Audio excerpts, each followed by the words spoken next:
Assalamualaikum warahmatullahi wabarakatuh. Apa kabar semuanya? Pada kesempatan kali ini, Ibu akan menyampaikan materi tentang menulis berita. Adapun kompetensi dasar yaitu menyajikan data informasi dalam bentuk berita secara lisan dan tulis dengan memperhatikan struktur kebahasaan atau aspek lisan. Diharapkan setelah mempelajari pembelajaran ini, kalian dapat menemukan data dan informasi sebuah berita dan menyampaikan data dan informasi berita dalam bentuk teks berita secara lisan maupun tertulis. Struktur berita. Struktur berita itu ada 4. Yang pertama judul, kepala berita, tubuh berita, dan ekor berita. Di kepala berita ini berisi informasi terpenting. Unsur 5W plus 1H. Di tubuh berita berisi informasi penting, informasi pendukung. Sedangkan di ekor berita berisi informasi kurang penting atau informasi tambahan. Kaidah kebahasaan. Yang pertama, pengguna bahasa yang bersifat standar atau baku. Kaidah kebahasaan yang digunakan pada teks berita adalah bahasa standar atau baku. Hal ini dilakukan untuk lebih memudahkan banyak orang untuk memahami teks berita. Bahasa standar memiliki sifat yang universal, sehingga cocok untuk pembaca. Kaidah kebahasaan teks berita yang kedua yaitu penggunaan kalimat langsung. Dalam teks berita, penggunaan kalimat langsung sering digunakan untuk mengutip pernyataan dari narasumber. Yang ketiga yaitu penggunaan kata kerja mental.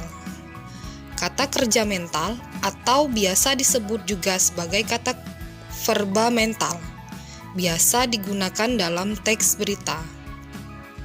Kata kerja mental sendiri merupakan sebuah kata kerja yang memberikan respons atau sikap seseorang terhadap suatu tindakan. Kaidah kebahasaan teks berita yang keempat yaitu penggunaan fungsi keterangan waktu dan tempat.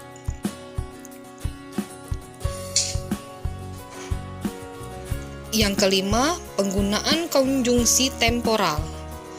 Penggunaan konjungsi temporal juga penting dalam sebuah berita. Konjungsi temporal ini disebut juga sebagai konjungsi yang memiliki hubungan dengan waktu.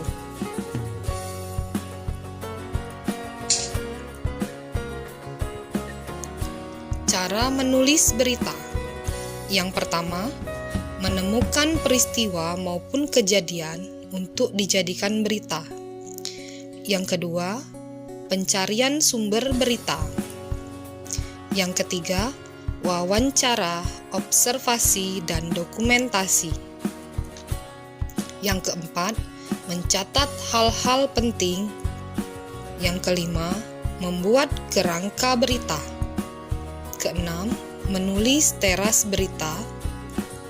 Ketujuh, menulis isi berita.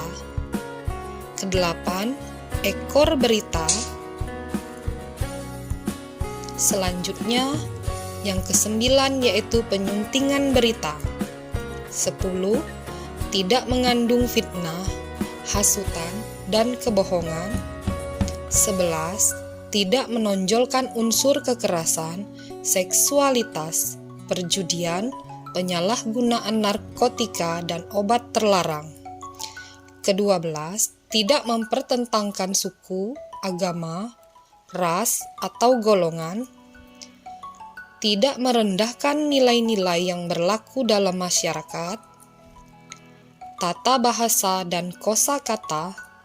Yang ke-15, tanda baca dan struktur kalimat. yang terakhir adalah kutipan.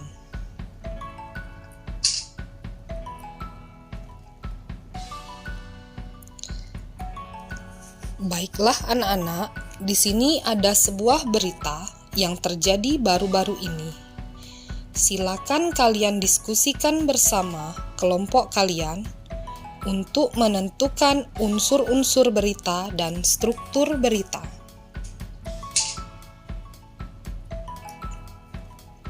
Terima kasih. Wassalamualaikum warahmatullahi wabarakatuh.